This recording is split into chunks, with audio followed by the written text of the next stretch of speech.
Hi, welcome to the Tinker's Workshop. I'm Dave Langkamp, and today we're at the 3rd annual Mini Maker Fair at Cedar Rapids, Iowa.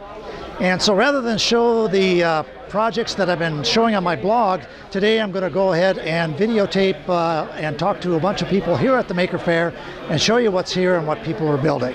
So let's get to it.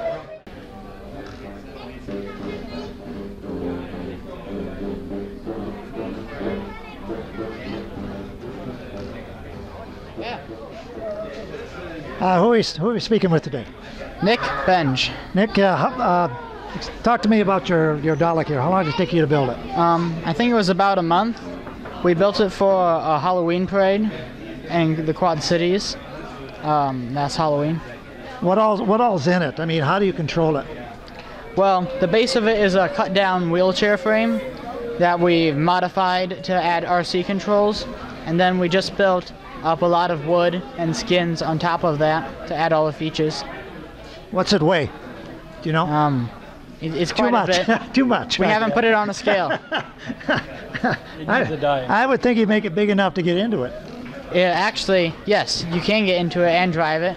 Originally, I drove it around the parade. We only recently added the RC controls. But if I took the speakers out, there would be room for me to climb inside. Can we turn it around so we can get a better view on the camera? Spin it around. All the way.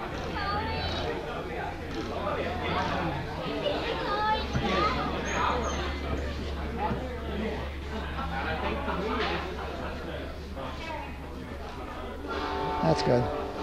We do have reverse on it, but we don't have any way to trigger it without reaching inside.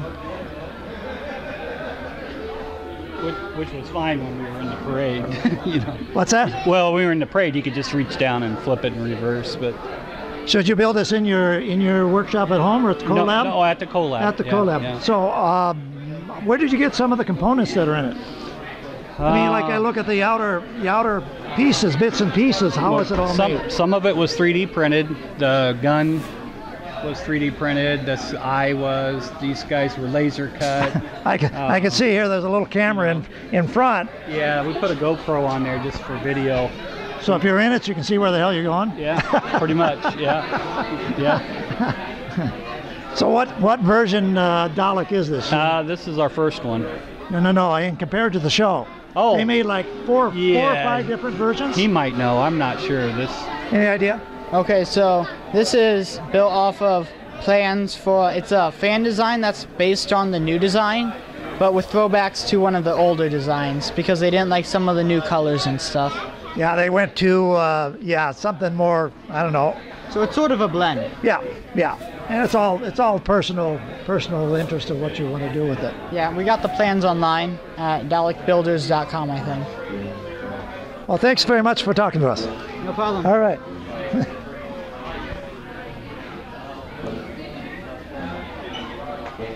Extra.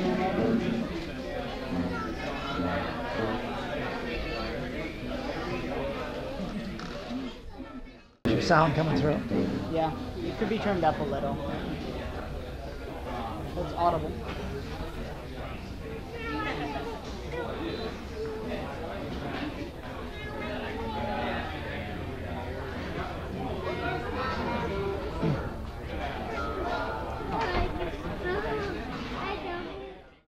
This is Ben from... Yeah, Ben Ziegler, Davenport Makerspace QC Collab. Okay, Ben, what do you got here for us at the Makers Fair? We're looking at an augmented reality topographic map. So this is an interactive map. We've got a projected surface with elevation, from blue down at the lowest to if you make it high enough, it'll kind of do a snow-capped peak. Let me come around here. So there's your range of elevations, and the neat part about this is, unlike a topographic map, this is interactive. So if I knock it down, now it's updated in not quite real time. What's actually in the box here? This is just white play sand, and I'm using that because it projects a little bit better. I get a little better reflection off of that, and I've got a little bit of dimethicone, which is what's in silly putty, mixed in with this. which makes it act like wet sand, so it sticks together a little bit better, but it's not going to dry out and it's not going to flake quite so much. It's still going everywhere. So how exactly does this work? Overhead, I've got a projector, and the specs on this are really quite reasonable. That's 1024-768, and I've got a first generation Xbox Kinect, and that Kinect is projecting an infrared dot field, so little laser dots in a grid all over this, not visible of course, that's infrared, and a camera that's measuring those, and it's got a time code in it, so it's measuring the time, the travel time for the light. So it's a poor man's LiDAR.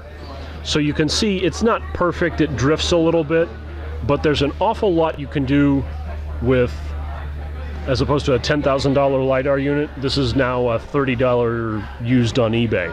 And you can make this interactive topographic map.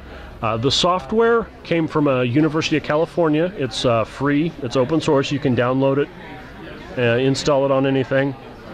The computer specs to run this are pretty reasonable. They're working on an overlay that will do mapping, GIS mapping, so you can get your information from a watershed and shape this to look just like it and figure out where it's going to flood. Let's see if I can get the water simulation to work there. Okay, there we go. It's not quite proper, but it will actually do the physics simulation on the water, and the water will run downhill, and there's an evaporative model as well. So it's doing some basic. The water and environment simulator takes a little more processing power. You can see it's a little slow on this one, but if you just want to make a topographic map and project on it, there's literally nothing to this. What practical application do you see with this setup? It came out of a geology department, so they were studying watershed and rainfall. You used to make this with actual water. You'd have a full-size sand table, and you'd carve it and you'd run water at it. That is still useful because this doesn't handle erosion. You know, so it's whatever you shape, the virtual water is obviously not going to interact like that.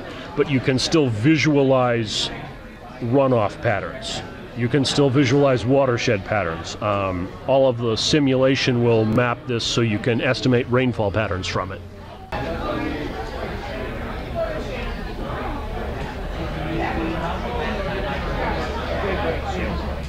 then I can try to put some water in, add some water to this map. So there's some water. There's a lot of water, and the water runs downhill. And then if we dig a hole here, the water's going to run into the hole. So that's the augmented reality bit. The augmented reality bit of this is we've got a physical surface, and then we're mapping that physical surface, and we're doing some computer simulation, and we're putting that back in. And so now it's interactive. Now we have something we didn't have before. We had a sandbox, we had a simulation, and now you can interact with these in real time. How can you scale this up, make this larger? I could make this setup larger just by putting a bigger sandbox on the floor underneath it. And if I got a higher resolution projector, I'd have, higher resolution out of this. But and you could actually get in and climb around and certainly. But this is enough mess for that. And I think Keith would kill me if I made something that heavy we had to drag up here next year. Keith is our cameraman here today from the CoLab also. Well, thank you very much for talking to us. Yeah, thank you, Dave. Your name?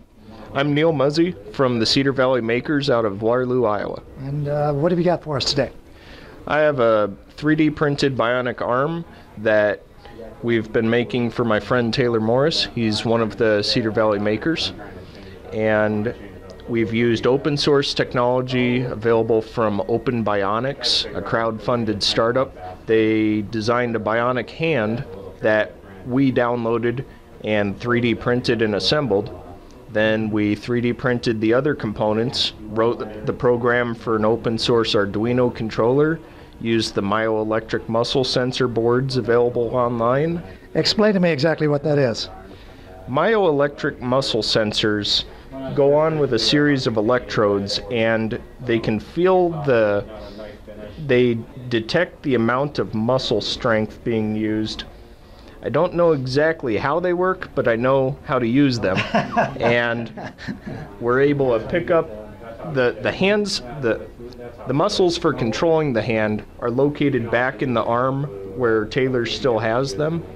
And so he's able to pick up those signals and use them to control this robotic hand in a natural way. He feels like he's closing his hand, the robotic hand closes. How long did it take to build the arm you see here? Overall, this has been the product of about 2 months of my casual free time start to finish. But that is building upon the open source technology available from Open Bionics. That cuts down your time in developing it. Definitely. And when we're developing a more articulated arm, we're planning to make our technology open source so that other people can build upon our work and save them time. Sure. Roughly, what's an arm like this cost to build? The arm Taylor uses costs around $75,000. This arm costs less than 1% of that. Quite a savings and quite a plus for someone who's an amputee to have this technology. So what has to be done next? What are you going to develop farther on this one? The next steps are to build one that it looks much more natural, has the components packaged inside of it. It'll be printed out of a skin tone flexible rubber filament with microlinear actuators inside. And we're looking at embedding pressure sensors on the fingertips that will control micro servos in the socket so that as he touches objects, it squeezes his arm inside in a way that he gains a sense of touch for every finger. Very, very interesting. Well, thank you very much for talking to us. Thank you. All right.